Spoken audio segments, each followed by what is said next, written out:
Hey everyone, welcome back to the show. It's Mark here, and as always, I'm joined by the one and only Jenny. Hey Mark, hey everyone. Super pumped for today's topic. I've been doing some digging, and let me tell you, it's a good one. Oh, I know, right? We're diving into the world of hyperspectral imaging today. And let me just say, the name alone sounds like something straight out of a sci-fi movie. It really does. But it's very real, and it's actually starting to pop up everywhere. I was reading that the market for this stuff is supposed to hit, like, $42 billion by 2032. Yeah, it was around $16 billion just last year, so we're talking some serious growth. Over 11% each year. So, what's the deal with all this hyperspectral hype? Well, from what I understand, it's like regular imaging on steroids. Okay, let's back up a sec. Think of a normal digital picture. It's made up of pixels, right? And each pixel has color information. Red, green, blue. Right, the classic RGB. So basically what's happening is, cameras capture light in those three broad bands of color. Exactly. But hyperspectral imaging? Oh man, this is the cool part. It divides the light into asterisk hundreds of bands. Not just three, but hundreds. It's like seeing the world with supervision. It's kind of like,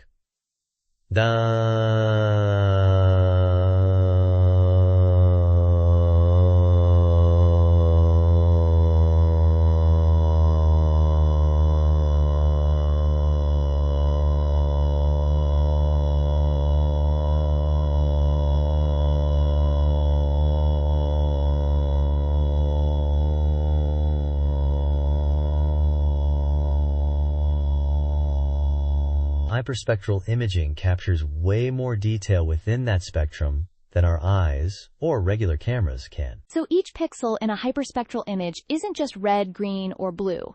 It has a whole unique spectral signature.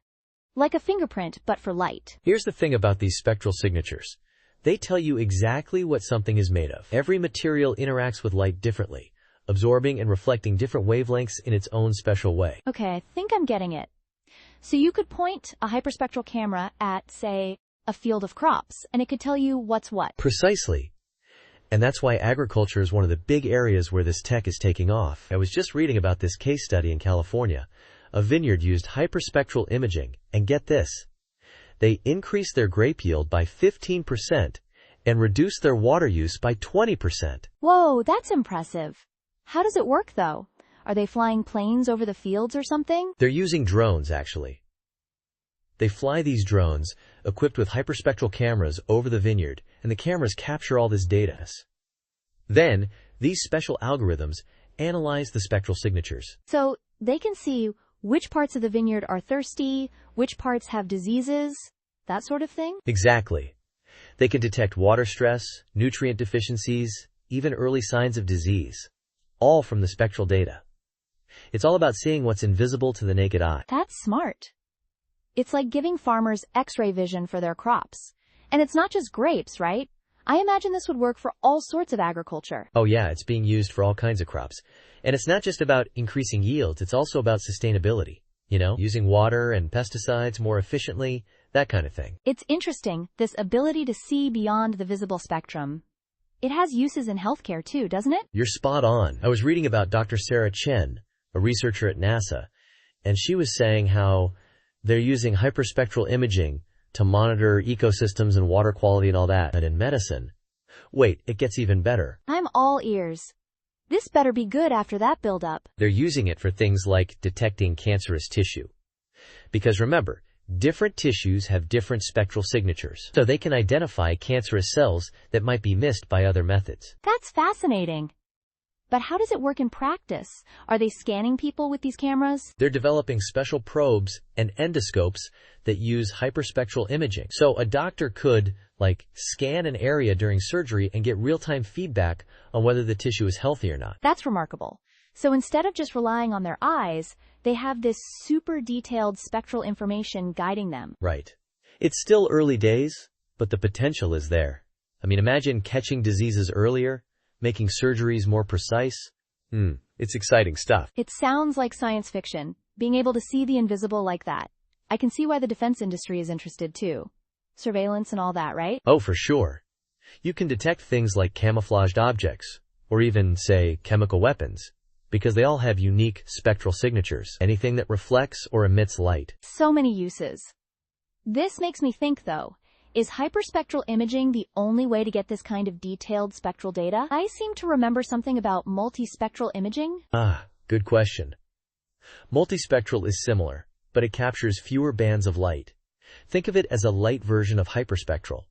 It is more cost-effective, though. So, less detailed, but still useful in some cases? Exactly. Multispectral might be enough for, like, basic vegetation monitoring. But if you need to distinguish between very similar materials, or detect subtle changes, hyperspectral is the way to go. There was this interesting paper comparing the two for Earth observation, and it really highlighted the trade-offs. So it's a matter of choosing the right tool for the job, basically? Precisely. And, the technology is still evolving. They're working on making these systems smaller and cheaper, which could open up even more possibilities. That's what I was thinking. I mean, if this stuff becomes more accessible, we might start seeing it in everyday devices. Like, imagine a smartphone that can analyze the food you're about to eat and tell you its nutritional content. Oh, that would be awesome. Or a personal health monitor that can detect early signs of skin problems just by scanning your hand. The possibilities are endless, really. It's all very cool, but it does make you think about the potential downsides, right? Like, what if this technology is used for mass surveillance in cities? Yeah, that's a valid concern. There was actually some discussion about this in a recent technology ethics journal I was browsing. With great power comes great responsibility, as they say. We need to make sure this tech is used ethically and responsibly. Right. There's always that balance between innovation and privacy. We need regulations and guidelines to prevent misuse. Speaking of using the tech for good, it is also helping us understand the impact of things like mining on the environment. Being able to track pollution and changes in ecosystems more accurately is crucial. It is a double-edged sword, for sure. It sounds like we're just scratching the surface of what's possible with hyperspectral imaging. What do you think the future holds, Mark? Well, I think we'll see a lot more integration with AI and machine learning. That'll allow for real-time analysis of this complex data, which could be a game changer in fields like precision agriculture and environmental monitoring. And I bet we'll see more of those smaller, cheaper systems, which could lead to some interesting consumer applications. The future of seeing is definitely looking a lot more detailed, that's for sure. No doubt about it. It's a really exciting time for this technology. All right, I think that's all we have time for today. Big thanks to everyone for tuning in. Thanks for listening, everyone. And as always, keep exploring, keep questioning, and we'll see you next time.